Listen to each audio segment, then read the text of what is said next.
உங்களை யாராவது அவமானப்படுத்தி இருக்கிறார்களா? நீங்கள் அவமதிக்கப்பட்டு இருக்கிறீர்களா? அப்படி என்றால் நீங்கள் அதிர்ஷ்டசாலிதான். அவமதிப்பு, அலட்சியம் இவையாவும் அக்னி குஞ்சுகள். விண்ணில் பாயும் நம் வெற்றிக்கான எரிசக்திகள். நம் வெற்றிக்கான எரிசக்திகள். தன்னை அவமதித்த பிரிட்டிஷ் அதிகாரியும் மதிக்கும்படி விஸ்வரூபம் எடுத்தவர் மகாத்மா காந்தி. கவியரசர் கண்ணதாசன் செட்டிநாட்டிலிருந்து எழுத்து கனவுகளுடன் 16 வயது பையனாக வந்தார்.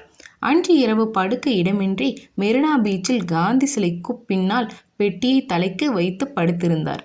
நள்ளிரவில் போலீஸ் வந்து அவரை தட்டி மிரட்டியது. காலை நகர்ந்தார். விடுதிக்கு போக வேண்டும், இரவு மண்ணடி வரை நடந்து போக முடியாது என்று கூறி படுக்க அனுமதி கேட்டார்.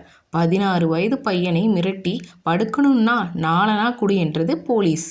மறுநாள் கையில் காசின்றி நடந்தே சென்றார். அவர் வளர்ந்து கவியரசு ஆகி சுமைதாங்கி என்ற சொந்த படம் எடுக்கிறார்.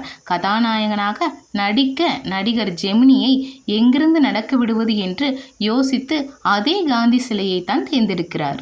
நள்ளிரவு ஷூட்டிங்கில் படத்தில் 7 மணி மாதிரி இருக்க பீச் ரோட்டில் நிறைய கார்கள் வரிசையாக வர வேண்டும். 7 கார்களை நிற்க வைத்து மாறி மாறி ஒன்றன் பின் ஒன்றாக வருவது போல் படம் எடுக்கிறார்கள். அந்த படத்தை வீட்டில் போட்டு காண்பித்த அவர் பிள்ளைகளிடம் எந்த இடத்தில் நாலனா இல்லை என்று என்னை போலீஸ் நடக்க விட்டதோ அதே இடத்திலிருந்து 7 கார்கள் ஓடவிட்டு படம் எடுத்திருக்கிறேன் என்றாராம். இதற்கு அந்த கவியின் நம்பிக்கைதான் காரணம். எங்கு அவமதிக்கப்பட்டாரோ அங்கு தம் வெற்றியை கவிஞர் அரங்கேற்றி இருக்கிறார். அவமானம் ஒரு மூலதனம். இது புரிந்தால் வெற்றி நிச்சயம்.